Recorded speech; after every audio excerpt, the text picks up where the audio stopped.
Hello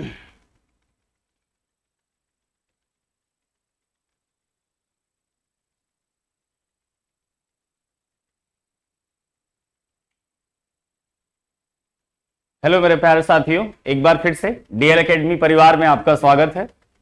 और link अगर जिन भी दोस्तों को मिल चुकी हैं, मैं उनसे यही अपील करूंगा कि बाकी भी दोस्तों तक लिंक शेयर कर दें। चलिए, बहुत बढ़िया, जुड़ना भी शुरू कर दिए हैं बच्चे। रितिका, रवि मोहन, रोहित चौहान, गुंजा, अखिलेश यादव, पुष्पा सिंह, धर्मेंद्र यादव, सभी लोगों को हमारे तरफ से गुड इवनिंग। रात भी हो चुकी है। शुभम यादव, दीपक यादव, चलिए बहुत बढ़िया, सारे लोग जुड़ते जाइए और एक दूसरे को लिंक भी शेयर करते जाइए साथ ही साथ, जिससे कि हम लोग इस समय कंटिन्यू पर्यायवाची को देख रहे हैं। बहुत बढ़िया, सारे लोग जुड़ रहे हैं। Mister Khan, Indian army commando, Vipin Mishra, बहुत बढ़िया, सारे लोगों को बहुत बहुत बधाई जुड़ने के लिए। चलिए, यहां से हम लोग आज चौथे लेक्चर पे बात करेंगे। बहुत जल्दी 2 लेक्चर 3 लेक्चर में पर्यायवाची कंप्लीट हो जाएगा। आपके दिमाग में ये हमेशा रहता होगा कि एक ही लेक्चर में पर्यायवाची खत्म क्यों नहीं हुआ, तो ऐसा नहीं होता है। मैं ये सोच के आपको पढ़ा रहा हूं कि अगर आप एक बार मेरे साथ पर्यायवाची को अच्छे से पढ़ लें तो मुझे नहीं लगता कि आपको फिर से दोबारा किसी भी एग्जाम के लिए पर्यायवाची पर ज्यादा फोकस करना पड़ेगा। क्योंकि देखिए, सामने उत्तर प्रदेश पुलिस का भी एग्जाम है, उसके बाद हो सकता है यूपीएसआई भी आए, तो एसएससी जीडी है। तो एक ही बार आप इतना अच्छे से पढ़ लो जिससे कि आपकी पूरी की पूरी तैयारी हो जाए। मेरे सभी साथी एक बार लिंक को शेयर कर देंगे जिससे कि सभी लोग लाइव क्लास के साथ जुड़ सकें, और क्लास भी बहुत अच्छी चलनी है। चलिए, बहुत बढ़िया, दिव्या भी जुड़ी हैं, जितेश यादव, सुलेखा यादव, विजय शंकर। चलिए, बहुत बढ़िया। अब हम लोग अपनी क्लास की तरफ आते हैं। कहां तक हम लोग पर्यायवाची कंप्लीट कर लिए थे, हम लोग उसी के आगे आने वाले हैं। ठीक है, चलिए, ये सारी पर्यायवाची हम लोग कंप्लीट कर चुके हैं 3 लेक्चर में। जो मेरे नए साथी जुड़े हों, मैं उनसे यही कहूंगा कि प्लेलिस्ट में जाकर के पीछे की क्लास को भी वो अटेंड कर लें। ठीक है, चलिए भाई, आज हम लोग शुरुआत करेंगे उपवास से। ठीक है, बहुत बढ़िया, शब्द पहला ही मिल गया। उपवास से ही शुरू करने वाले हैं, है ना। अभी तक आप उपवास पे ही बैठे होंगे, अभी तक आप खाना वाना भी नहीं खाए होंगे। मुझे उम्मीद है आप लोग का ये प्यार है। बहुत सारे बच्चे ये भी कहते हैं सर आपकी क्लास करने के बाद ही खाते हैं हम लोग, तब तक आपका वेट करते रहते हैं। ऐसे सभी मेरे साथियों को बहुत बहुत बधाई, और आप ही लोगों का प्यार है। लगातार बच्चे जुड़ रहे हैं। एक बार फिर से लिंक को शेयर कर दें मेरे सभी साथी। दीपक मेहता, अवनीश तिवारी, धर्मेंद्र यादव, चलिए, कालमी विक्की, हेलो सर। चलिए, बहुत बढ़िया, सारे लोग जुड़े हैं। हम लोग बात करेंगे, आज शुरुआत करेंगे उपवास से। यही पहला शब्द हमारा होगा, उपवास। क्योंकि अभी तक आप खाए पिए नहीं होंगे, उम्मीद है, तो यही से शुरू करते हैं। देखिए भाई, उपवास का बहुत आसान पर्यायवाची होता है। एक बार अगर आपके दिमाग में चल गया तो दोबारा इसको याद करने की आवश्यकता नहीं पड़ती। आप बस इतना करिएगा साथी कि एप्लीकेशन पर वहां से आपको पीडीएफ हम अवेलेबल कराने वाले हैं, संडे को करा देंगे, तो आप जरूर वहां से अपनी नोटबुक बना लीजिएगा। ठीक है, सारी पर्यायवाची इतनी बेहतरीन बेहतरीन है, जो मोस्ट इंपॉर्टेंट पर्यायवाची एग्जाम में पूछी जाती हैं उन्हीं को लिया गया है। तो आप जरूर ध्यान से पढ़ें और बहुत अच्छे से आपको समझ में आने भी है। उपवास, देखिए, उपवास का मतलब बिना खाए पिए कह सकते हो मेरे भाई। तो निराहार मतलब कि जब आप आहार नहीं लिए हो, निराहार हो, तो ये भी उपवास के ही श्रेणी में आता है। उपवास का मतलब ये नहीं होता कि खूब मजे का लपेट लें, ऐसा नहीं होता। निराहार, बिना आहार का है, तो वो निराहार जो होता है वही हमारा उपवास होता है। ठीक है, अब देखो भाई, व्रत, अब कोई व्रत रखता है किसी के लिए भी, बहुत सारे लोगों के लिए, लोग एक दूसरे के लिए व्रत रखते हैं। तो व्रत में भी क्या करते हैं, उपवास ही करते हैं। बिना आहार का आप रहते हो तो व्रत तो बहुत आसान है। अनशन, देखो, अनशन का नाम सुना होगा कि जब भी कोई अनशन पे बैठता है, आमरण अनशन का नाम सुना होगा, तो ये होता है कि हम ना कुछ खाएंगे ना पिएंगे, बिल्कुल अनशन पे बैठे हैं जब तक कि हमारी बातों को मान न लिया जाए। इसका मतलब यह है बच्चा कि अनशन भी बहुत आसान है, आप सुने होंगे जरूर। देखो, एक होता है लंघन। लंघन को जरा समझिएगा। व्रत का भी, उपवास का भी, निराहार का भी एक नियम होता है, एक कायदा होता है कि आप इतना बजे उठोगे। अब कहें व्रत है, नहाए नहीं है, ऐसा नहीं होता ना। मतलब ये है कि अगर ठंडी में आप व्रत हैं तो ये नहीं है कि आप नहाओगे भी नहीं, है ना। मेरे कहने का मतलब यह है कि एक नियम अनुसार ही व्रत को रखा जाता है और उस नियम का पालन भी किया जाता है। तो देखो भाई, उल्लंघन, उल्लंघन सुना होगा, उल्लंघन, उल्लंघन मतलब उस नियम कानून को नहीं मानने वाला। तो आप उपवास हो, आप व्रत में हो और आप नियम कानून का पालन नहीं करते, इसका मतलब आप व्रत नहीं हो। उल्लंघन शब्द सुना होगा ना, तो यहां पे क्या है, लंघन मतलब बाउंडेशन है कि आप लांघ नहीं सकते हो। अगर आप उपवास किए हैं, व्रत रखे हैं, निराहार हैं, तो आप लंघन में हैं, एक कायदे कानून के अंतर्गत हैं, आप लांघेंगे नहीं। तो लंघन को कैसे याद रखेंगे मेरे दोस्त? तो लंघन जो होता है, आप उल्लंघन से याद कर लेंगे कि उल्लंघन मतलब नियम को पार करना और लंघन मतलब उसी के अंदर रहना, आपको लांघना नहीं है। अगर आप व्रत किए हो, आप अनशन पे हो, आप निराहार हो, आप उपवास पे हो, तो लंघन आपको याद रहेगा। बोलो मेरे साथी, याद होगा नहीं होगा? अब यहां से देखो फाका, ये फाका भी आता है कभी कभी। तो फाका क्या होता है मेरे भाई कि जब हम व्रत करते हैं या व्रत में होते हैं तो खाते पीते तो है नहीं, तो ऐसा लगता है कि जो भी चीजें आप सामने आ रही खाने पीने की चीजें, तो आपको ऐसा लगता है कि थोड़ा सा फाक लें, थोड़ा सा खा लें, लेकिन उसका नियम कानून है तो आप लांघेंगे नहीं। ऐसा प्रतीत होता है कि यार थोड़ा सा फाक लें, थोड़ा सा खा लें, तो फाकना नहीं है, क्योंकि आपको क्या रखना है, उपवास रखना है। तो निराहार, व्रत, अनशन बहुत आसान, लांघना नहीं है। तो जब भी ऑप्शन में आए कि लंघन किसका पर्यायवाची है, तो लांघना नहीं है, इसका मतलब उपवास का है, फाकना भी नहीं है। बोलो मेरे साथी, यहां तक समझ में आया नहीं आया? बताइएगा फटाफट, बताइएगा फटाफट, समझ में आया या नहीं आया?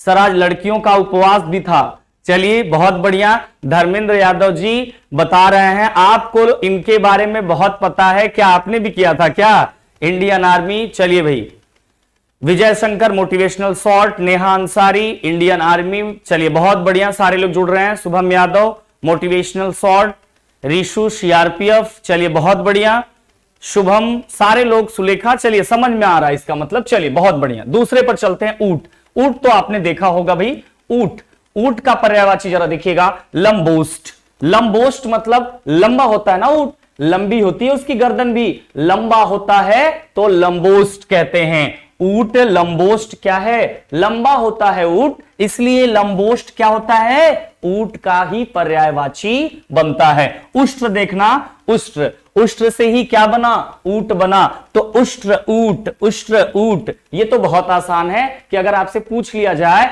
कि निम्न में से कौन सा ऊंट का पर्यायवाची है और उसमें दिया हो उष्ट्र, तो मुझे लगता है कि आपको कहीं तकलीफ नहीं होनी चाहिए। लंबोस्ट कैसे याद रखोगे, लंबा होता है ऊंट, लंबे लंबे ऊंट होते हैं, तो उनको हम लोग क्या कहते हैं, लंबोस्ट, है ना। जैसे कभी कभी ना जब कोई आदमी होता है जिसकी हाइट बहुत ज्यादा होती है, तो उसको कह देते हैं ना लंबू, देखो भाई लंबू आ रहा है, तो लंबोस्ट, ऊंट भी लंबा होता है इसलिए लंबोस्ट कहते हैं। महाग्रीव, देखो भाई ग्रीव का अर्थ होता है सुंदर, है ना, ग्रीव का मतलब होता है सुंदर, और महाग्रीव इसका मतलब यह है कि उसकी जो गर्दन है वो बहुत, ग्रीव मतलब होता है आपकी गर्दन, सॉरी ग्रीव मतलब क्या है, यहां पे गर्दन है, ग्रीव का मतलब होता है गर्दन, तो यहां पे दिया हुआ है महाग्रीव, क्या दिया हुआ है, महाग्रीव, जिसकी गर्दन बहुत लंबी हो। देखो भाई सुग्रीव होता है ना, सुग्रीव, जिसकी, ग्रीव का अर्थ क्या होता है, गर्दन, है ना, थोड़ा जल्दी में बोल गए, ग्रीव का अर्थ होता है गर्दन, और सुग्रीव का मतलब होता है जिसकी गर्दन बहुत सुंदर हो, उसको क्या कहते हैं, सुग्रीव कहते हैं। अनेक शब्दों के लिए एक शब्द में हम इसको प्रयोग करते हैं कि जिसकी गर्दन बहुत सुंदर हो, उसके लिए एक शब्द क्या कहोगे, तो ग्रीव मतलब ग्रीव मतलब गर्दन, सु मतलब सुंदर, सुग्रीव एक नाम बनेगा। यहां पे क्या है, महाग्रीव, ग्रीव का अर्थ क्या बताया गया, गर्दन, और महा मतलब बहुत लंबी गर्दन। तो ऊंट की गर्दन आपने देखा होगा कि उसकी गर्दन कैसी होती है, महा होती है, लंबी होती है। बताओ भाई, तो लंबोष्ट याद रहेगा, उष्ट्र बहुत आसान है, ऊंट उष्ट्र याद रहेगा, महाग्रीव जिसकी गर्दन बहुत लंबी हो तो वो होगा ऊंट। आइए ओस पे चलते हैं, देखिए ओस क्या होता है, ओस का पर्यायवाची भी बहुत आसान है, ठीक है। ऊंट का भी पर्यायवाची बहुत आसान है। चलो मेरे साथियों देखना, तुषार, कहते हैं ना तुषार पड़ रही है, ये तो बहुत चर्चित है। कहते हैं ना ओस के टाइम में, ठंडी के समय में ओस पड़ती है रात में, तो कहते हैं भाई तुषार पड़ा हुआ है, तुषार पड़ रही है, तो ये तो बहुत आसान है। अब देखना आगे जरा, एक शब्द है हिम, हिम मतलब बर्फ। हिम के साथ अगर कोई शब्द वैसा आपको दिखाई दे रहा है तो जाहिर सी बात है सब के सब चले जाएंगे किसमें, ओस के पर्यायवाची में चले जाते हैं। एक शॉर्ट तरीका आपको बता रहे हैं। जितेश यादव, पढ़ाई पर ध्यान दो भाई लोग, कमेंट पर नहीं। बिल्कुल भाई, आप लोग यार पढ़ो यार मेरे साथियों, पढ़ो। कमेंट में क्या रखा है, सब कुछ इधर रखा हुआ है। हिमकरण, हिम मतलब बर्फ, अगर उसके साथ कुछ ऐसे शब्द जो लगाए जा रहे हैं, जरा ध्यान से देखना, सारे वो पर्यायवाची बन जाते हैं ओस के। हिमकरण, कर्ण मतलब देख रहा हो कण, हिम के कण, बर्फ के जब छोटे छोटे टुकड़े, ओस क्या होती है, बहुत ठंडी होती है ना, बर्फ भी बहुत ठंडा होता है, तो उनके जो कण होते हैं हिमकरण एक साथ लगा हुआ है, तो हिमकरण क्या हो जाएगा, ओस। हिम शिखर है ना, हिम शिखर भी हिम के साथ लगा हुआ है, क्या हो जाएगा, ओस की पर्यायवाची। हिम बिंदु, देख रहे हो, देख रहे हो भाई, हिम शिखर, हिमकरण, हिम बिंदु, ये सब के सब किसके पर्यायवाची बन जाएंगे, सारे के सारे ओस के पर्यायवाची बन जाएंगे। तुहीन कण, तुहीन मतलब बहुत छोटे छोटे कण, ओस के बहुत भारी कण नहीं होते, बहुत छोटे छोटे कण होते हैं, तो तुहीन से ऐसे याद कर लो, महीन कण, बहुत महीन कण होते हैं, तो तुहीन कण भी किसका पर्यायवाची है भाई, ओस का। कभी कभी केवल हिम भी कह देते हैं, जो पाले, जो सॉरी हिम जो कहते हैं ये बर्फ के लिए भी प्रयोग करते हैं, और कभी कभी तो ऑप्शनल में ओस भी प्रयोग में ले लिया जाता है। पाला तो सुना ही होगा कि भाई आजकल पाला बहुत पड़ रहा है, वो सफेद सफेद होता है ना, सफेद सफेद वही पाला होता है, तो वो ओस ही तो होती है, तो पाला भी किसका पर्यायवाची बनेगा, ओस का। निहार, भाई देखो ओस पड़ती है जब सुबह सुबह आप उठते हो, नहीं उठते हो अलग बात है, लेकिन जब सुबह सुबह उठोगे ओस पड़ी रहेगी तो सब निहारता है, बहुत प्यारा लगता है ना, तो निहारते हैं, तो निहार भी किसका पर्यायवाची होगा, ओस का। मैंने कहा कि हिम के साथ अगर कण लग रहे हैं, बिंदु लग रहा है, महीन कण लग रहे हैं, तो सब के सब किसके पर्यायवाची बनेंगे, सब के सब बनेंगे ओस के। बताना मेरे साथी, तुषार पड़ रहा है, ओस पड़ रही है, हिमकरण, हिम शिखर, हिम बिंदु, बहुत आसान, हिम तो आसान है ही, तुहीन कण मतलब महीन कण, और यहां से पाला तो आप जानते ही हो, और ओस को तो निहारना सब चाहते ही हैं। बताना जरा तीनों भाई कि आपको समझ में आया या नहीं आया। चलिए बहुत बढ़िया, चलिए चलिए बहुत बढ़िया सारे लोग का, चलिए इतना क्लियर है, चलिए यहां तक क्लियर है, आगे चलते हैं फिर। देखना जरा ओठ, ओठ का पर्यायवाची, ओठ का भी पर्यायवाची बहुत तेज पूछा जाता है, जरा देखिएगा। होंठ है ना, होंठ, बहुत सारे गाने भी सुने होंगे आप होंठ से संबंधित, तो होंठ तो बहुत आसान है, जो सारे लोग जानते हैं, तो ओठ का जो पर्यायवाची होठ है ये तो बहुत आसान है मेरे भाई, इसको तो कुछ बताने की जरूरत नहीं है। कहते हैं ना अधर, अधर मतलब आधा, होठ क्या करता है, आधे पर से खुलता बंद होता है ना भाई, तो अधर मतलब आधा, होठ जो होता है बंद होता है, फिर आधा नीचे आधा ऊपर, अधर। याद रहेगा, बहुत आसान है। ओष्ठ देख लेना मेरे दोस्त, ओठ और ओष्ठ और होठ तीन तो बहुत आसान है, ओष्ठ, होठ, ओठ। अगर ये ऑप्शन में कहीं दिख जाए तो मुझे नहीं लगता कि आपको कहीं दिक्कत होगी, ठीक है। दंत छंद, दंत छद मतलब कि दांतों का जो छत है, दांत किसके अंदर है, इसी होठ के तो अंदर है, तो जो दंत है, जो दांत है, उनके लिए वो छत का कमाल करते हैं, तो दंत छद याद रहेगा नहीं रहेगा, दंत छद जो होता है वो ओठ का ही पर्यायवाची होगा। क्लियर है। रदन छद, रदन छद भी क्या होगा, रदन मतलब होता है क्या, दांत, क्या होता है भी, रदन किसका पर्यायवाची है, दांत का ही है, इसका मतलब दांत का जो छत है, मैंने कहा ना कि जो दांत के लिए छत का काम करता है वही तो होठ होता है, इसका मतलब कि रदन छद भी जो होता है वो दांत का ही पर्यायवाची है। लब, लब पे नाम आया, बहुत सारे गाने सुनते होंगे, लब तो बहुत आसान है, तो मुझे लगता है कि आपको समझ में आ गया होगा, बताइएगा। बहुत बढ़िया, चलिए बहुत बढ़िया, बहुत बढ़िया, सारे लोग को समझ में आ रहा है। चलिए चलिए बहुत बढ़िया। इसका मतलब होठ, ओष्ठ और लब, ये बहुत आसान है। अधर बीच से खुलता है ना ओठ, तो अधर कहते हैं। रदन छद या दंत छद। देखो एक और जोड़ लो, अगर होठ का और पर्यायवाची आप जानना चाहते हो तो दांत के पर्यायवाची में छद को जोड़ देना।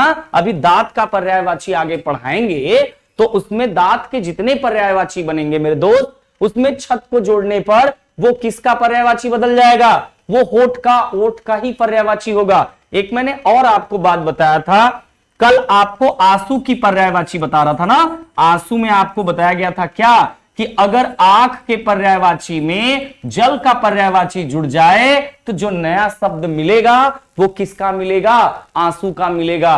क्या आपको याद आया या नहीं आया? बताइएगा। क्लियर? तो ये आंसू में, आंसू के पर्यायवाची में बहुत आसानी से हम इसको भी बना सकते थे। और एक तरीका और भी आज ओठ के पर्यायवाची बता दिया कि अगर दांत के पर्यायवाची में अगर वहां पे छद लगा दिया जाए तो वो होठ का ही पर्यायवाची बनता है मेरे भाई। यहां तक मुझे लगता है कि आपको क्लियर हो गया होगा। औषधि, देखो मेरे भाई, औषधि, औषधि सुना होगा। औषधि जो है, औषध जो है, ये तो दोनों बहुत आसान है। मुझे नहीं लगता कि इन दोनों को कभी आप ऑप्शनल में गलत करने वाले हो। औषध और औषधि ये दोनों बहुत आसान हैं। अब देखो दवा, कहते हैं ना जाता तनी दवैया लेते आवा। दवा, दवाई, ये भी बहुत आसान है। तो इसका मतलब औषधि, औषध, ये तो दोनों सेम हो रहा है। और दवा, दवाई, ये भी तो औषधि का ही है। ये तो क्लियर है। भेषज, हां, जैसे ही दवाई लेते हो, जैसे अभी एकदम बकुला बने हो, ठीक है, एकदम बकुला बने हो, लेकिन जैसे ही आपको दवा, दवाई, औषध या औषधि मिल जाता है, लगते हो एकदम चापा बोर दौड़ने, है ना। इसका मतलब कि भेष बदल देता है मेरे भाई, भेष बदल देता है। औषधि जैसे ही अंदर जाती है क्या करता है? भेष बदल देता है। इसलिए भेषज याद रहेगा या नहीं रहेगा? बताइएगा। मिस्टर गुलफाम, चलिए ठीक है भाई, मैं देखता हूं। चलिए कोई बात नहीं बच्चा, बहुत बढ़िया। देखिए कुछ चीजें ऐसी हैं मेरे दोस्त, ये आप ही लोगों के लिए है। प्लीज ऐसा कमेंट ना करें जो दूसरे को तकलीफ हो। ये दिनेश सर आपसे ये अंदर से रिक्वेस्ट कर रहे हैं, बिल्कुल दिल से रिक्वेस्ट कर रहे हैं। मस्ती के साथ पढ़ें लेकिन किसी को तकलीफ ना हो, ये थोड़ा ध्यान दें। तो औषधि जो है वो हमारा दवा हो गया, दवाई हो गया और औषध हो गया। ये तो बहुत आसान है। अब यहां से जो भेषज है, ये भेषज जो है, दवा जैसे ही आप लोगे आपके भेष क्या होंगे? बदल जाएंगे। इसका मतलब औषधि का ये बेहतर एक हमारा पर्यायवाची बनता है जो आपको याद रहना है। पूछता है बार बार, तो ऐसे जोड़ लेना कि जैसे ही औषधि मिलता है वैसे ही आपका भेष बदल जाता है। बहुत बढ़िया। ऋषि, देखना जरा भाई, ऋषि का तो आपने बहुत पर्यायवाची देखा होगा। मुनि, मुनि तो बहुत आसान है। मुनि, महात्मा, साधु, संत, सन्यासी, इतने तो मुझे नहीं लगता कि आपको कभी याद करने की भी जरूरत पड़ेगी। बताना जरा। ऋषि, ऋषि देखा ना आपने? ऋषि ये वाले बाबा नहीं, वो ऋषि जो अंतर ध्यान करते हैं, वो जो बहुत अच्छे संदेश देते हैं। तो मुनि, महात्मा, साधु, संत, अगर इन चारों में से अगर आपको कोई भी पर्यायवाची अगर पूछता है तो मुझे नहीं लगता कि आपको कहीं दिक्कत होनी है। सन्यासी, ये भी देखो बहुत आसान है। तो मुनि, महात्मा, साधु, संत, सन्यासी, ये बहुत आसान है। अब देखो मंत्र दृष्टा, ये भी होता है साधु का पर्यायवाची या संत का पर्यायवाची या फिर ऋषि का पर्यायवाची। अब देखो मंत्र दृष्टा, दृष्टा मतलब उनकी नजर। मंत्र, मंत्र का तो उच्चारण करते रहते हैं ऋषि लोग, तो मंत्र का उच्चारण करते हैं और मंत्र के उच्चारण से ही उनकी दृष्टि देख लेती है। तो मंत्र दृष्टा, जो मंत्र है उनके पास वो मंत्र से ही क्या करते हैं, वो मंत्र की दृष्टि से अगले आदमी को समझ जाते हैं कि कैसा इंसान है। मंत्र दृष्टा याद रहना है, बहुत बढ़िया। मनीषी, मनीषी तो देखो भाई बहुत आसान है, ऋषि मुनि मनीषी, मुनि मनीषी, मुझे नहीं लगता कि आपको कहीं दिक्कत होगा। मुनि मनीषी ये दोनों बहुत आसान है। मंत्र दृष्टा, मंत्र की आंखों से मंत्र पढ़ के अपनी आंखों से लोगों को देख लेते हैं, तो बहुत बढ़िया। सर आपके पढ़ाने का स्टाइल ही अलग है राइडर जी, चलिए बहुत बढ़िया, आप भी एक प्रिय शिष्य में हैं राइडर जी, जरूर आपसे मिलेंगे कभी। चलिए बहुत बढ़िया। तो ऋषि का जो पर्यायवाची है मुनि, महात्मा, साधु, संत, सन्यासी, बहुत आसान था।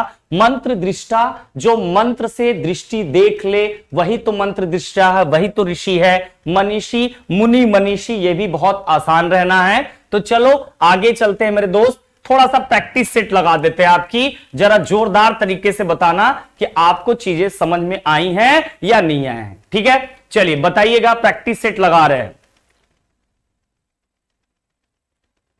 अरमान अंसारी जी लिख रहे हैं, पहचान से गिला मिला काम बहुत देर तक नहीं रहती, लेकिन काम से मिलने वाली पहचान आजीवन रहती है। बहुत बढ़िया। देखिए कुछ चीजें ऐसी हैं, मैं आपसे ये रिक्वेस्ट करता हूं कि सही बात है, जो अपनी पहचान है ना मेरे दोस्त, वो दुनिया में बहुत काम आनी है। अपनी पहचान एक अलग बना लो, और एक अलग पहचान बनाने के लिए दिन रात एक कर दो, और ये सोचो कि हमको दुनिया में एक पहचान बनानी है। वो पहचान आप खुद बना सकते हो। जिस दिन आप चाह गए, आपसे अच्छा इंसान कोई दुनिया में नहीं होगा। आइए देखते हैं, थोड़ा सा प्रैक्टिस सेट लगाते हैं आपकी, देखते हैं, चेक करते हैं याद आ रहा है नहीं आ रहा है। मेरे सभी साथी जरूर कमेंट करके बताएंगे।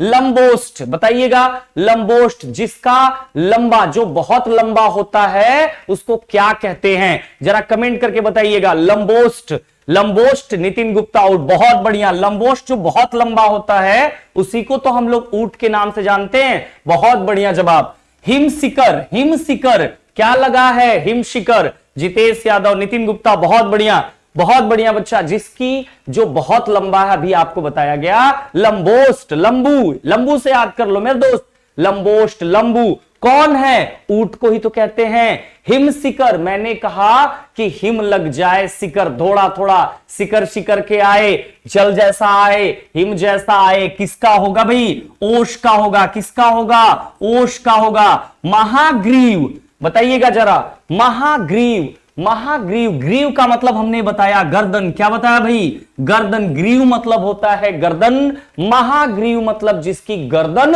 बहुत लंबी हो, जिसकी गर्दन बहुत लंबी होती है दोस्त, उसको क्या बोलते हैं, ऊंट। बहुत बढ़िया जवाब, बहुत बढ़िया, बहुत अच्छा, बहुत अच्छा। पाला, देखो कहते हैं ना भाई एकदम पाला पड़ रहा है, पाला पड़ रहा है, इसका मतलब क्या है, वही सफेद सफेद बूंदे होती हैं जो ओस की होती हैं। किसका पर्यायवाची बनेगा पाला मेरे दोस्त, चल रहा है दिमाग में, नहीं चल रहा, अभी पढ़ा, देखो प्रैक्टिस सेट लगाए हैं। पाला ओस का पर्यायवाची होगा। रदन छद, रदन का मतलब मैंने बताया दांत होता है, क्या बताया, दांत होता है। और मैंने ये कह दिया मेरे दोस्त कि अगर दांत के पर्यायवाची में छद लगा दो तो दांत का जो छत होता है वही आपके लब होते हैं, वही आपके होंठ होते हैं, जो आपके दांत को अंदर बाहर से छत का काम करते हैं। तो रदन छद किसका पर्यायवाची होगा मेरे भाई, ओठ का होगा पर्यायवाची। बहुत बढ़िया कमेंट, बहुत बढ़िया जवाब, बहुत खुश किया आप लोग। इस चीज में भेषज, क्या ऐसी चीज है जो खाते ही आपके भेष बदल जाते हैं, आप खाते ही क्या हो जाते हैं, एक्टिव हो जाते हैं, एकदम पोलियो ग्रस्त पड़े हुए हैं, एकदम वीकनेस चापी पड़ी हुई है, जैसे ही दवा खाए वैसे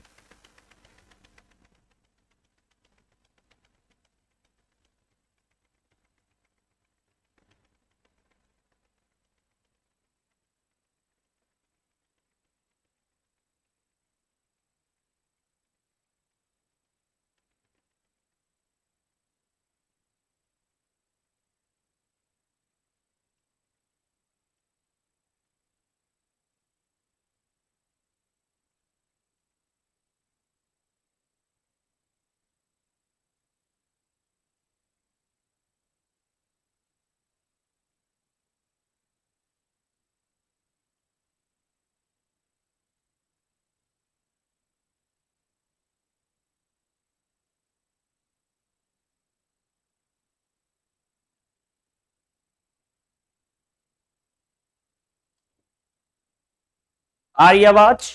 बताइएगा जरा एक बार थंब लगा के। दरअसल लास्ट क्लास हमारी होती इसलिए हमारे में बैटरी थोड़ा प्रॉब्लम हो जाता है।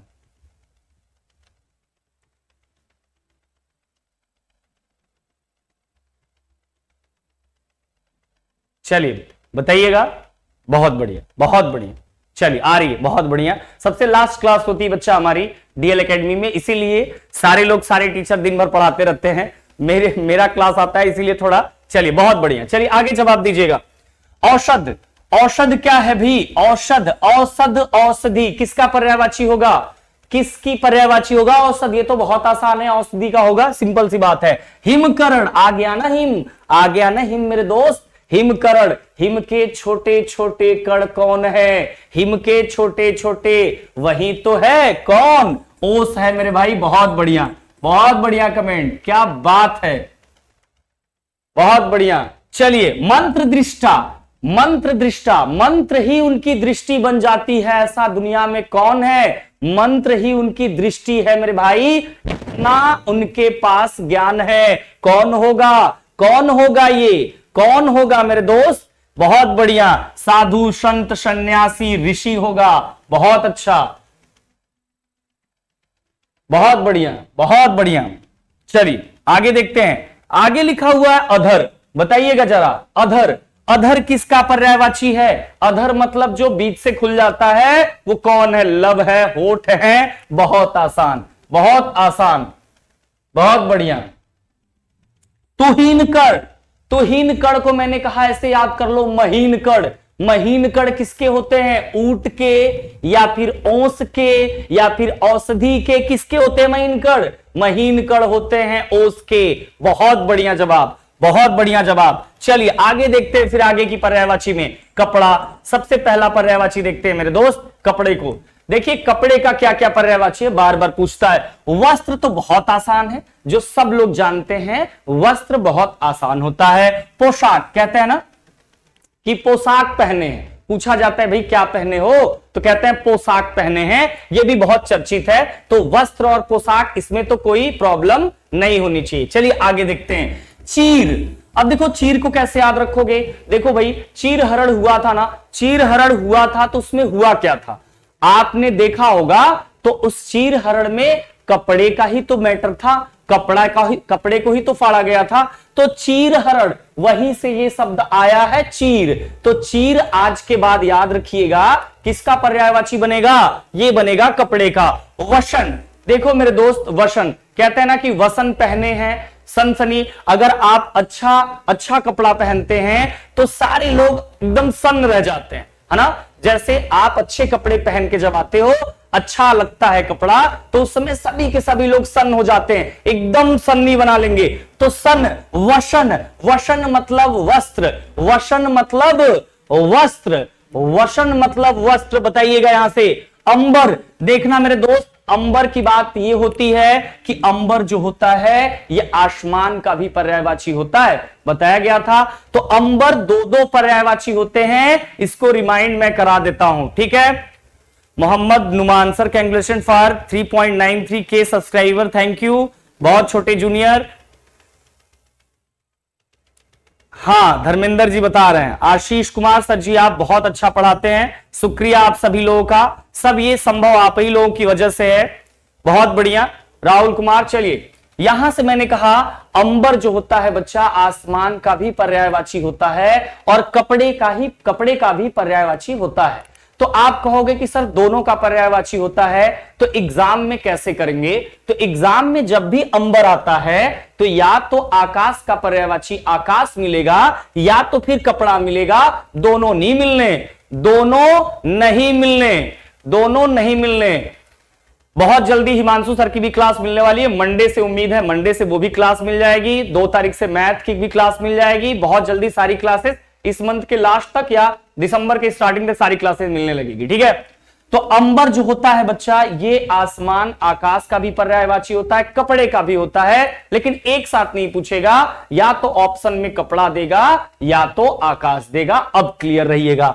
अब देखिए पट, है ना, पट देखो दरवाजे का भी दरवाजे का भी पर्यायवाची होता है। पट किसका पर्यायवाची होता है? दरवाजा का। किसका होता है? दरवाजा का। लेकिन मेरे दोस्त यहां तो कपड़े के पर्यायवाची में लिखा हुआ है, तो हां ये भी पट भी जो है दरवाजा का भी पर्यायवाची है और कपड़े का भी पर्यायवाची है। ये भी दोनों एक साथ नहीं पूछा जाता है, इसको ध्यान रहे।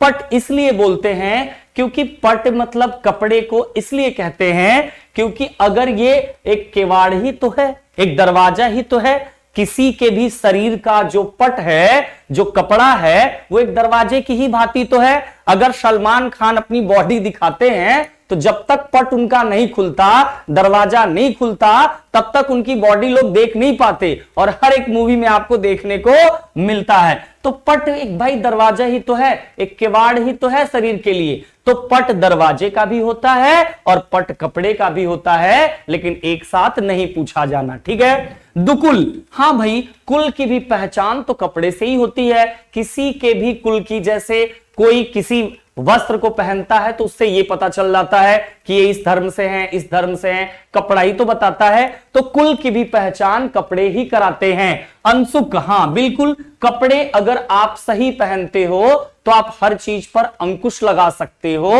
अंशुक भी किसका पर्यायवाची बन जाता है मेरे दोस्त? ये भी बन जाता है कपड़े का। तो बहुत आसान। वस्त्र पोशाक तो बहुत आसान। चीर हरण से चीर याद रख लेना कि ये कपड़े का पर्यायवाची है। वसन, जब आप अच्छा कपड़ा पहन के आते हो तो सनसनी खेच फैल जाती है, तो वसन याद रख लेना वस्त्र है। अंबर जो मैंने बताया आसमान आकाश का भी पर्यायवाची है और इसका भी पर्यायवाची है, ध्यान रखना।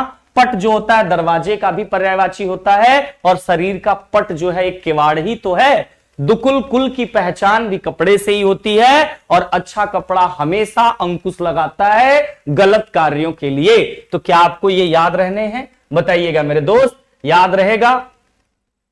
बताइए। आशीष कुमार सर जी आप शब्दावली को पूरा पढ़ाइए। चलिए भाई बहुत जल्दी सब कुछ हो जाएगा बच्चा, अभी स्टार्ट किए हैं, बहुत बढ़िया।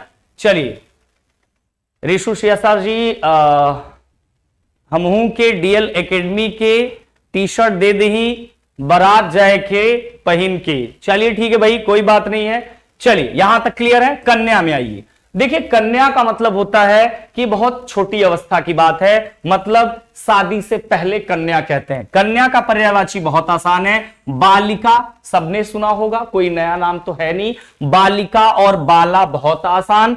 किशोरी कहते हैं ना, किशोरावस्था है ना, किशोरी अवस्था, किशोरावस्था मतलब शादी से पहले कन्या को क्या कहते हैं? शादी से पहले उनको कन्या कहते हैं। उनके संबंध में जोड़ के देखो कि उनको क्या क्या कह सकते हो। तो बालिका और बाला बहुत आसान।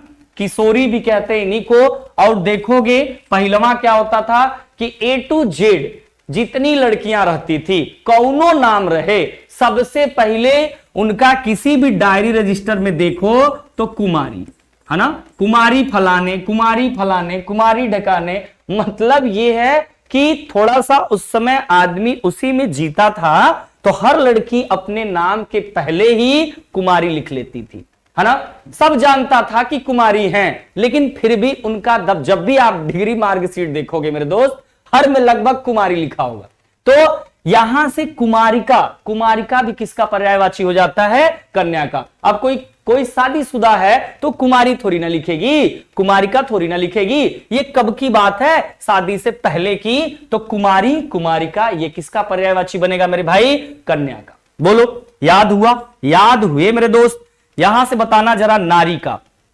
अब देखो नारी में और कन्या में यही तो फर्क है, जरा ध्यान से समझना, ठीक है। स्त्री, स्त्री देखो भाई किसी कन्या को तो बोलते नहीं है, किसको कहते हैं? स्त्री, नारी, है ना। नारी का पर्यायवाची है, तो जरा ध्यान से समझिएगा। स्त्री, अबला, है ना, अबला नारी कहते हो ना, अबला स्त्री कहते हो ना। तो अबला स्त्री या अबला नारी, तो ये दोनों बहुत आसान है। औरत भी बहुत आसान है, औरत भी कहते हैं। महिला भी तो बहुत आसान है, एक बच गया रमणी। बताना जरा, नारी में स्त्री, अबला, औरत और महिला, ये चारों तो बहुत आसान है। एक बच गया रमणी, और रमणी किसका पर्यायवाची बनेगा? तो मेरे भाई रमणी नारी का ही, औरत का ही, स्त्री का ही, महिला का ही पर्यायवाची होता है। देखो रमणी इसलिए कहा जाता है क्योंकि औरत ही एक ऐसी है जो हर एक अवस्थाओं में रमती जाती हैं, अपने समय के अनुसार ये रमती जाती हैं। कभी ये कन्या रहेंगी, कभी शादीशुदा, कभी आगे, कभी वृद्धा, मतलब ये लगातार जो स्त्री है वो रमड़ी जाती है, रमड़ी उसी में बिल्कुल रम जाती है, हर एक सिचुएशन पे क्या करती है, रम जाती है। इसीलिए इनको क्या कहते हैं, रमड़ी कहते हैं। क्या कहते हैं मेरे दोस्त, रमड़ी कहते हैं। बहुत आसान, क्या मजा आ रहा है भी। आगे चलते हैं, देखना जरा काक का पर्यायवाची। काक में देखना मेरे दोस्त, काक काग ये तो दोनों बहुत आसान है। काड़ कहते हैं ना, गौवा में कहते हैं काड़ा आ गया है, भाई शहर में तो कम, गांव में बड़ा फेमस है। काड़ा आ गया, काड़ आ गया, इसका मतलब काड़ और काग और काक किसको कहते हैं भाई, कौवे को, है ना, कौवा को कहते हैं ये सब। काक काग काड़, कौवे से तो शुरू है, तो ऐसे याद रख लेना कि कौवा है, काग है, काड़ है ना, काक है, ये तीनों क से ही हैं। तो ये तीनों एक बार आप दिमाग में बैठा लेना तो ये याद रहेगा, ठीक है। अब देखो कौवा, ये तो बहुत आसान है। तो काक काग काड़ कौवा ये तो सब एकदम का से लगे हुए है ना, का क का ग का ड़। क्या कभी भूल पाओगे क्या, अगर कहीं ऑप्शन में आ गया कि काड़ किसका पर्यायवाची है तो याद कर लेना एक बार हमें कि सर बताए थे का, काड़, काक, काग, कौवा का पर्यायवाची होगा मेरे भाई पायस, है ना। पायस को कैसे याद रखोगे, पायस भी जो है वो काक का ही पर्यायवाची बनता है। तो पायस का मतलब ये जैसे वायस, ऐसे समझ लो, वाइस, वायस जो आवाज होती है उसी को ना अंग्रेजी में वायस कहते हैं। याद करने के लिए कोई भी तरीका ठीक है जो आपके दिमाग में चले और आपको ये बताने की कोशिश करे कि नहीं नहीं हमें ये चीज आती है। तो वायस, पायस को कैसे समझोगे, वायस, भाई कौवे की जो वायस होती है, जो आवाज होती है वो बहुत कड़वी होती है ना, तो वायस कहते हैं। वायस आवाज उनकी क्या है, बहुत कड़वी है, इसलिए वायस कहते हैं ना। पिशुन, देखो भाई उनके पास पिक होती है ना, उनके पास चोंच होता है। अब वो क्या करेंगे, अगर कहीं कौवे अगर ठोक दें तुम्हें, कहीं अगर आके ठोक दें, पहले गांव में अक्सर होता था जब कौवे बहुत ज्यादा होते थे, छोटका बचौवन के आके बस ठोक देते थे, और जहां पर ठोकते थे मेरे दोस्त एकदम सुन्न हो जाता था, है ना। कुछ लोगों को अगर ठोके हो तो बताना जरा, पिशुन एकदम सुन्न हो जाता है, जैसे ही वो मारते हैं चोच वैसे ही पूरा जहां पर मारते एकदम सुन्न हो जाता है। तो पिशुन सुन्न हो जाता है, एकदम मेरे भाई करंट लगता है। करंट से याद कर लेना, करंट, है ना, करंट जैसे ही मारते हैं पिक वैसे ही एकदम करंट जैसा लगता है कि कोई ऐसा कौन किया, है ना, बिल्कुल।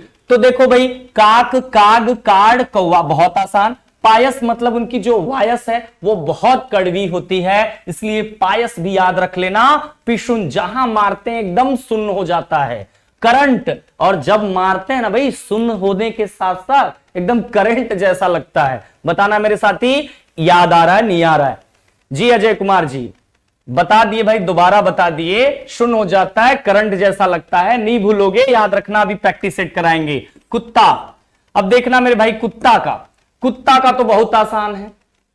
अब देखो एक तो होता है कुकुर, क्या होता है, कुकुर, कुकुर आ गया, कुकुर आ गया, है ना, कुकुर बहुत आसान है। एक होता है कुकुर, क्या होता है, कुकुर, तो ये भी तो बहुत आसान है, ये दोनों तो बहुत आसान है। कुत्ता के दो पर्यायवाची हैं, एकदम आसान है, जो आप बार बार बोलते हैं ना, सबके सामने कुत्ता बोलेंगे और जब अकेले रहेंगे तो कहेंगे कुकुरा आई, है ना। तो कुकुर, कुकुर ये दोनों बहुत आसान है, जो आमतौर के बोलचाल के भाषा में बोला जाता है ना। स्वान, है ना, स्वान मतलब सूंघना, श्वान होते हैं बिल्कुल, इनकी सूंघने की क्षमता बहुत ज्यादा है, इनको पता चल जाए कि कुछ खाने पीने की चीजें उधर हैं तो ये श्वान, ये सूंघते बहुत ज्यादा है। शुनक, देखोगे घर के बाहर बैठ के गर्मी के दिनों में या वैसे टाइम में ये जीभ निकाल के बाहर एकदम सुन सुन सुन सुन करते रहते हैं, एकदम नाक पोटा बाहर निकाले रहते हैं ना, नाक पोटा निकाले रहते हैं, तो शुनुक शुनुक करते रहते हैं, एकदम सुन सुन करते रहते हैं, ये शांति से नहीं रह सकते, आवाज निकालते रहते हैं, सुन सुन, बिल्कुल बिल्कुल समझ रहे हो ना। तो वही चीज सुन सुन कहते रहते हैं श्वान, इनकी सूंघने की क्षमता भी बहुत ज्यादा होती है। तो श्वान, शुनक, कुकुर, कुकुर, है ना, ये सारी चीजें क्या हैं, कुत्ते का पर्यायवाची है। मुझे नहीं लगता आप भूल पाओगे। कृषक देखो बहुत आसान है। कृषक क्या है? किसान तो सभी लोग जानते हैं, किसान तो सभी लोग जानते होंगे, मुझे नहीं लगता दिक्कत होगा। कहते हैं जब जमींदारी सिस्टम था तो उस समय ज्यादा लोगों के पास जमीनें हुआ करती थी, तो कहते थे भाई कितने बीघे के काश्तकार हैं आप, है ना।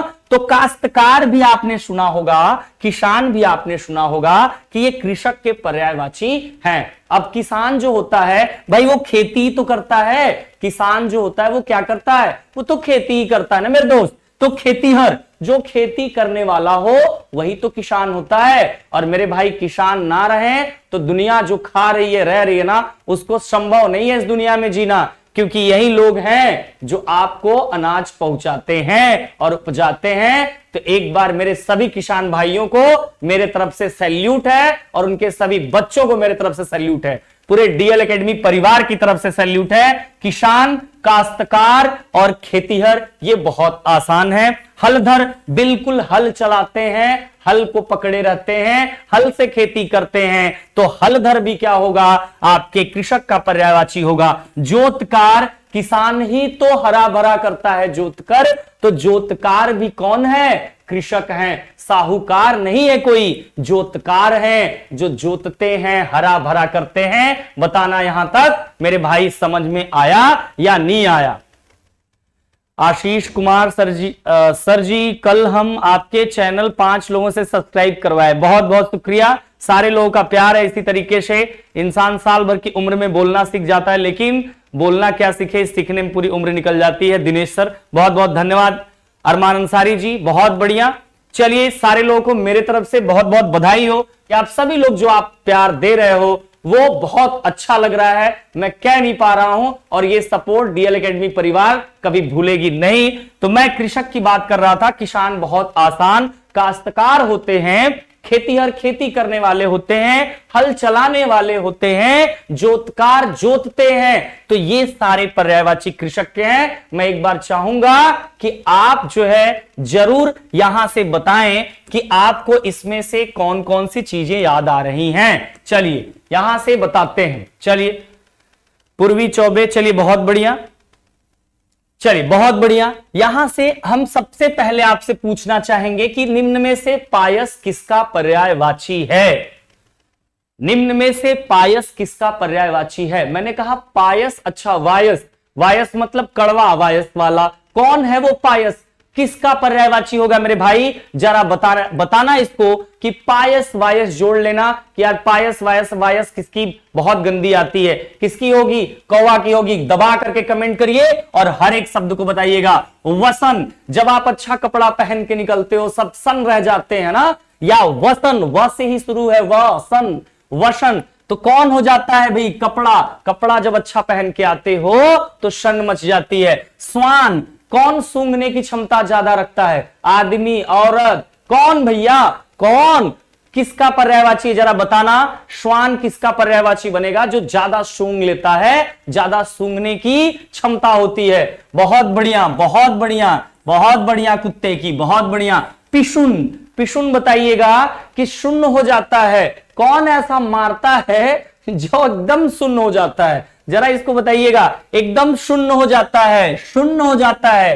कौवे का पर्यायवाची, बहुत बढ़िया, बहुत बढ़िया। रमणी, हर रमणी किसका पर्यायवाची है, जरा बताइएगा सारे लोग एक बार। बहुत बढ़िया। ऋषु यादव, चलिए बहुत बढ़िया, मोटिवेशनल। चलिए रितिका उपाध्याय, बहुत अच्छा बच्चा। रमणी, हर एक उम्र में रमने वाला कौन है, हर एक उम्र में रम जाता है वो कौन है, किसका पर्यायवाची है, औरत का, स्त्री का, महिला का। बहुत बढ़िया जवाब। किशोरी, है ना, किशोरावस्था मैंने किसको कहा, किशोरी किसको कहेंगे, किशोरावस्था किसका होगा मेरे भाई, औरत का या कन्या का, किशोरावस्था होगा किसका, कन्या का। बहुत बढ़िया, बहुत अच्छे कमेंट आ रहे हैं, बहुत बढ़िया। काश्तकार होते हैं, काश्तकार कौन होता है, काश्तकार कौन होता है, खेती बाड़ी कौन करता है मेरे दोस्त, किसान होते हैं। किसका पर्यायवाची है, किसान का। बहुत बढ़िया, बहुत बढ़िया। आगे बताइएगा। शुनक, शुनक, है ना। सुन सुन कौन करता रहता है, वो सब निकालता कौन रहता है, सुनक सुनक कौन करता रहता है मेरे भाई, बताइएगा शुनक कौन है, बताइएगा जरा कमेंट करके। शुनक शुनक कौन करता है घर के बाहर बैठ के, कौन होता है, कुत्ता। बहुत बढ़िया, बहुत बढ़िया जवाब, शुनक भी आपको याद आ रहे हैं। मुझे लगता है मेरे शेरों कि आपको याद चीजें हो रही हैं, क्योंकि आप अच्छे से पढ़ रहे हो, तो इसलिए आपको याद आ रहा होगा। बहुत बढ़िया। खेतीहर, कौन खेती करता है, कौन खेती करता है मेरे भाई, बताना जरा। किसान, बहुत बढ़िया। दुकुल, कुल की पहचान कौन कराता है, कुल की पहचान कौन करा देता है मेरे भाई, बता देना जरा इसको भी। कुल की पहचान कपड़े से ही होती है कि किस कुल से आदमी है। बहुत बढ़िया। बालिका, देखना मेरे भाई, बालिका, बालिका किसका पर्यायवाची है, बालिका किसका होगा, बालिका, कन्या, है ना, कुमारिका, है ना, किशोरी, किसके पर्यायवाची हैं, बहुत बढ़िया, कन्या के। बहुत अच्छा लगा। हलधर, हल चलाने वाला कौन, हल चलाने वाला कौन, हल चलाने वाला कौन होगा भाई, कृषक ही तो होगा। बहुत बढ़िया, किसान। पट किसका पर्यायवाची है, पट, पट हम यहां ऐसे अगर पूछे बिना ऑप्शन का तो आप कहेंगे सर दरवाजा का भी है, और किसी के भी शरीर का जो पट है वो किवाड़ का ही तो काम है उसका। इसका मतलब किसका होगा, कपड़ा का होगा, दोनों का है, लेकिन मैंने बताया दोनों का एक साथ नहीं आता एग्जाम में। बाला, बाला बालिका, मैंने बताया ना, बाला बालिका ये किनके पर्यायवाची हैं, कन्या के। बहुत आसान। मुझे लगता है कि आपको यहां तक चीजें समझ में आई होंगी। आप जरूर एक दूसरे को लिंक शेयर करिए, बहुत आराम से पढ़ा रहे हैं। चाहें तो हम एक दिन में 50 से 60 पर्यायवाची कराएं, लेकिन दोस्तों एक बार पढ़ा रहे हैं, बहुत इत्मीनान से पढ़ा रहे हैं, बहुत आराम से पढ़ा रहे हैं। आप इसको पढ़ेंगे तो आपको बार बार नहीं पढ़ने होंगे। इसके बाद अगर आपको दोबारा पढ़ने की जरूरत होगी तो आप बताइएगा, लेकिन मुझे नहीं लगता। ऐसा पढ़ो, एक दिन में 100 पर्यायवाची पढ़ो, लेकिन आपके दिमाग में 3 पर्यायवाची भी ना चले तो वो बेकार है आपकी स्टडी। मैं आपको इस तरीके से लेके चलना चाहता हूं कि अगर 5 ही पढ़ाएं, लेकिन वो आपके दिमाग में चलना चाहिए, क्योंकि हर एक एग्जाम में लगभग लगभग ये पूछना है। तो मुझे उम्मीद है कि आपको क्लासेस पसंद आ रही होंगी, और इस तरीके से अपना प्यार बनाए रखिए। और हम लोग मिलते हैं फिर कल सेम अपने टाइम पे 8:30 बजे रात। सभी लोगों को शुभ रात्रि, अपना ध्यान रखें, खाएं पिएं, मस्त रहें। धन्यवाद।